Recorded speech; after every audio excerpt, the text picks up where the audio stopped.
Qu'est-ce qui vous prouve que 2025 sera différent de 2018, de 2011, de 80, je sais pas moi, de 2004, de 97, de 92? Qu'est-ce qui t'a dit que qu'est-ce qui nous permet de croire que 2025 sera différent de ces années électorales?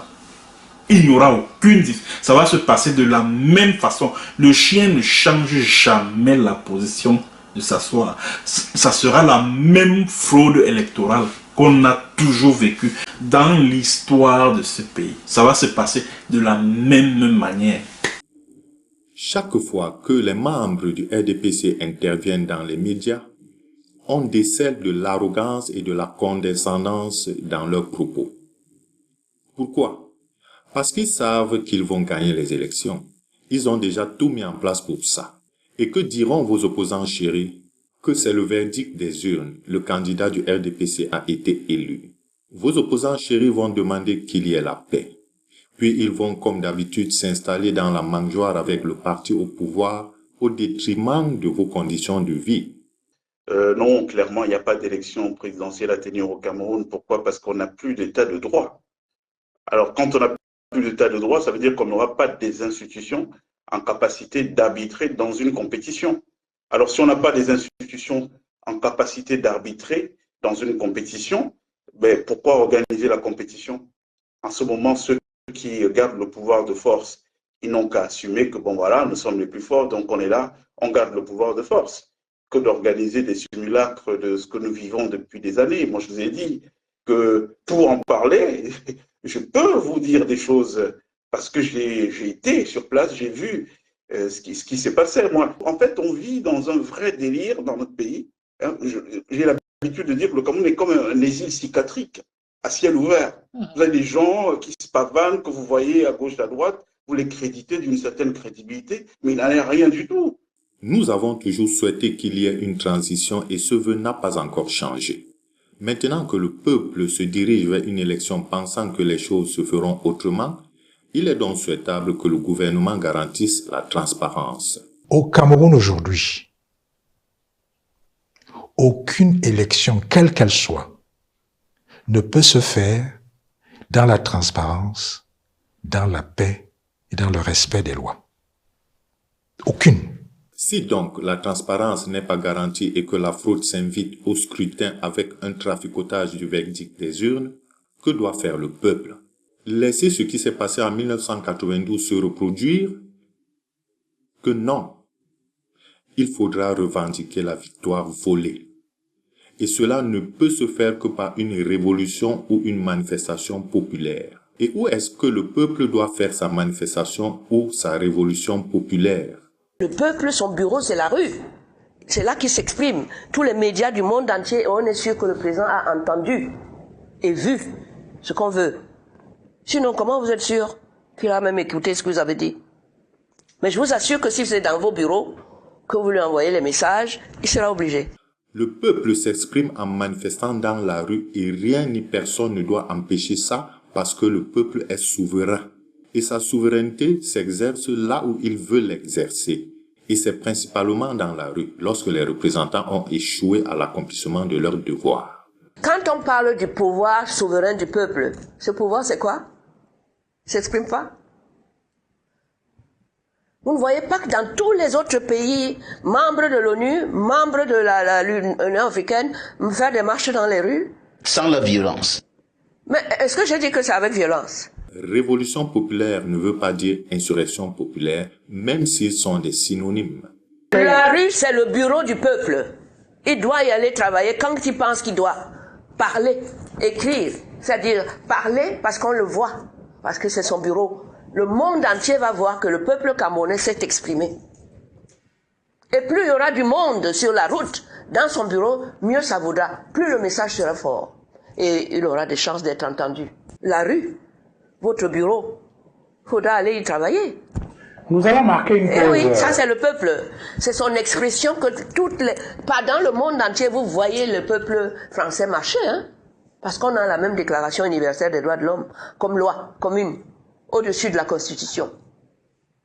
Vous voyez des gens marcher aux États-Unis, devant la Maison Blanche. On envoie la police seulement pour assurer la sécurité. Mais ici, les gens commencent à trembler. Oui, si on va dans la rue, on va nous tirer dessus, etc. Je veux voir mes enfants grandir.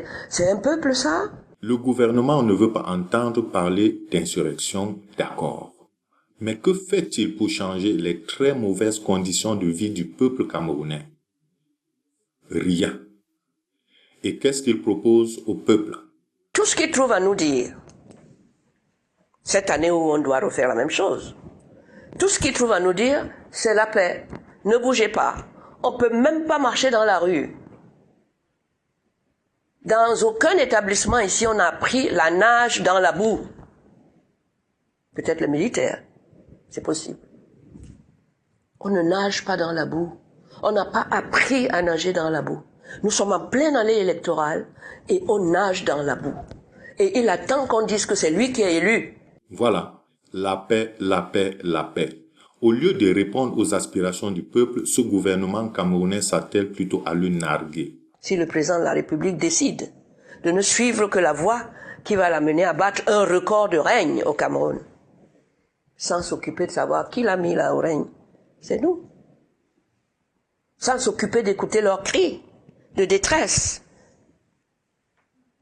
leurs cris de panique. Si c'est lui qui reprend, selon les mêmes bases qu'il y a 43 ans, quand on a commencé avec lui.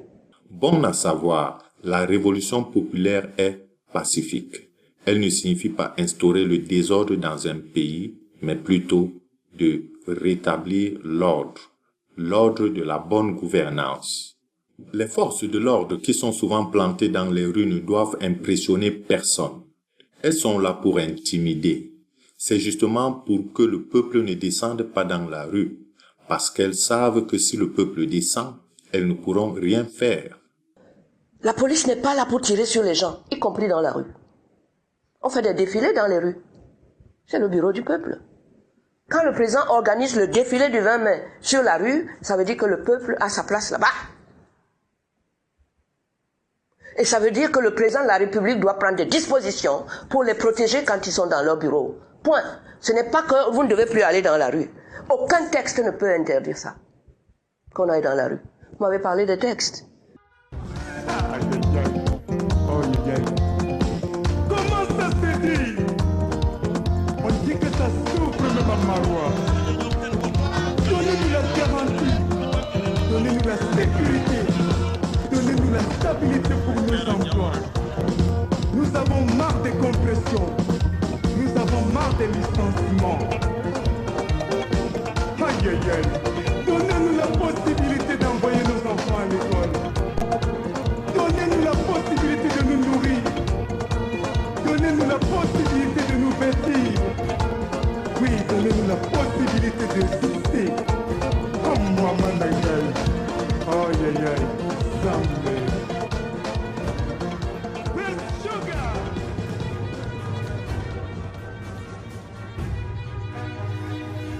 Les forces de l'ordre ne tireront jamais sur le peuple qui est sorti en masse dans la rue.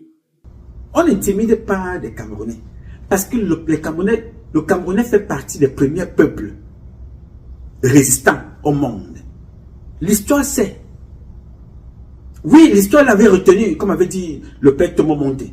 Chaque fois que tu fais quelque chose, mon fils Nouma, si l'homme ne reconnaît pas, ne t'inquiète pas, continue ta route. L'histoire reconnaîtra. Si l'histoire ne reconnaît pas, ne t'inquiète pas, continue ta route et avance. Dieu reconnaîtra. Alors dans l'histoire du Cameroun, si les hommes n'ont pas été capables de reconnaître, l'histoire a reconnu le passé de nos ancêtres. Et Dieu les célèbre tous les jours, en passant par nous autres et vous autres. Ce peuple doit comprendre que les répressions que les forces de l'ordre opèrent souvent, c'est sur des petits groupes d'individus de 150, 300, 500 personnes. Mais devant une foule de 3 000, 5 000, 10 000, 15 000, 20 000, 50 000 personnes et plus, les forces de l'ordre ne lèveront pas le petit doigt. Tu ne peux pas accepter que pour ce énième mandat, avec tout ce qu'on a donné au président de la République pendant 43 ans, qu'on puisse continuer à se taire et à le laisser tirer sur les Camerounais. Dites-moi que c'est pas ce que vous voulez que je vous dise. que je leur dise restez chez vous. La rue, c'est leur bureau. Qu'on vient de me dire le contraire. La voie publique. Vous savez ce que c'est le public, non? C'est pas la voix de quelqu'un. C'est le public, c'est eux. Donc quand ils veulent aller dans leur bureau pour s'exprimer, c'est à respecter. Le président de la République doit envoyer la police pour les protéger.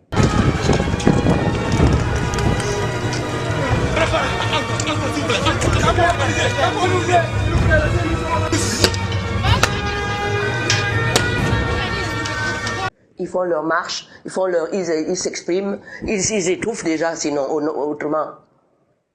Pour que ça se passe sans qu'il y ait une goutte de sang du Camerounais. C'est son devoir, président, c'est pas le mien. Ces gouvernants savent qu'en tuant les populations ou en donnant l'ordre de tuer les populations, elles vont rendre des comptes. Rassurez-vous, toute manifestation qui a été réprimée et qui a fait des morts va solliciter des comptes. Qui doit donc appeler le peuple à manifester? C'est une question intéressante. L'opposition peut le faire. Nous avons les exemples récents de la Côte d'Ivoire. Mais au Cameroun, l'opposition semble avoir jeté l'éponge pour se rallier au parti au pouvoir, tournant le dos au peuple. Qui est responsable de la pauvreté, du manque d'eau, de l'insécurité, du manque d'emploi, de l'électricité, de l'insécurité? Quand on a compris ça, on se dit, c'est Paul Biya. Est-ce que Paul Biya est à son premier mandat? Non. Il est à son 8e mandat qu'il est en train de vouloir. 7 mandats, 43 ans, il va encore être là. Non, à quel âge? 93 ans. On dit non, papa, ce n'est pas possible. Alors si un opposant se lève, il veut dire qu'il va concourir avec Paul Biya.